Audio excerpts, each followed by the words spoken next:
Tendance à réduire la prise d'une vraie décision au simple souhait et vue. C'est-à-dire, au lieu de prendre une vraie décision, ils se limitent à évoquer des vœux et des souhaits. Ils ont l'habitude de dire, par exemple, j'aimerais changer de boulot, j'aimerais changer de poste, je souhaiterais arrêter cette relation. Tout ça, ce n'est pas la prise d'une vraie décision, mais bien au contraire, des souhaits et des vœux. Donc, si tu n'arrives pas à prendre une vraie décision, cette vidéo, elle est faite pour toi. En plus de partager avec toi une histoire émouvante et une histoire inspirante, je vais te donner 3 astuces qui vont te permettre à prendre une vraie décision. Mais avant d'entamer cette vidéo, si tu n'es pas encore abonné, je t'invite à t'abonner pour ne pas rater les anciennes et les prochaines vidéos. Si c'est sympa, tu me laisses un pouce bleu. Avant de commencer, nous allons chercher à comprendre ce que c'est que la prise d'une vraie décision. Que signifie réellement prendre une vraie décision? Car il y a un proverbe de chez nous qui dit qu'on ne peut pas raser un fou qu'on n'a pas encore attrapé. Donc, avant de donner les 3 astuces, nous allons définir ce que c'est que la prise d'une vraie décision. C'est quoi la prise d'une vraie décision? La prise d'une vraie décision n'est rien d'autre que de prendre l'engagement ou la résolution de ne plus revenir sur ses anciens pas. C'est un peu comme si on tapait du poing sur une table pour dire non, pour dire stop à un comportement ou à une mauvaise habitude.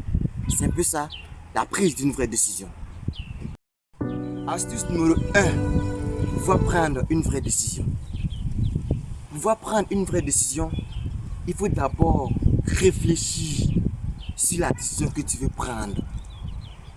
En portant une analyse critique sur l'avantage et l'inconvénient de la décision que tu veux prendre. Parce qu'il arrive souvent que nous prenions certaines décisions et regretter cette décision après. Et donc, pour ne pas regretter cette décision, tu dois d'abord réfléchir et porter une analyse sur l'avantage et l'inconvénient de la décision que tu veux prendre. Astuce numéro 2 pour la prise d'une vraie décision. Pour pouvoir prendre une vraie décision, il faut t'armer de motivation. Tu es d'accord avec moi que aucune chose n'est possible dans ce monde sans motivation. Si tu as envie de faire quelque chose que tu n'es pas motivé, c'est impossible que tu fasses cette chose. Par conséquent, il faut t'armer de motivation pour pouvoir prendre une vraie et une bonne décision. Astuce numéro 3 pour la prise d'une vraie décision. Et je pense que c'est la plus importante, la meilleure des astuces d'ailleurs, puisque les 2 autres astuces n'ont de la valeur que cette dernière astuce. Et c'est qu'elle pouvoir prendre une vraie décision, il faut mettre en application. Il faut mettre en application la décision que tu as prise. Il faut mettre en pratique la décision que tu as prise. C'est très important. Puisque si tu as apporté une réflexion et une analyse sur la décision, que tu es motivé, que tu n'as pas mis cette décision en application ou en pratique, c'est comme si tu n'avais rien fait. Par conséquent, il faut mettre en application ta décision. Donc, nous allons récapituler un peu. Astuce numéro 1, c'est de réfléchir en portant une analyse sur l'avantage et l'inconvénient de la décision que tu veux prendre. Et astuce numéro 2, c'est de t'armer de motivation. Il faut être motivé pour pouvoir mettre en application ta décision. Et l'astuce numéro 3, c'est mettre en application, c'est mettre en pratique ta décision. Nous allons passer maintenant à l'histoire motivante, à l'histoire inspirante. Et cette histoire est en rapport avec la prise d'une vraie décision.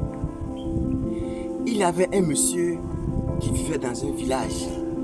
Et ce monsieur, il était alcoolique. Il buvait abondamment. En plus de la boisson, il fumait de la cigarette et il fumait aussi de la drogue.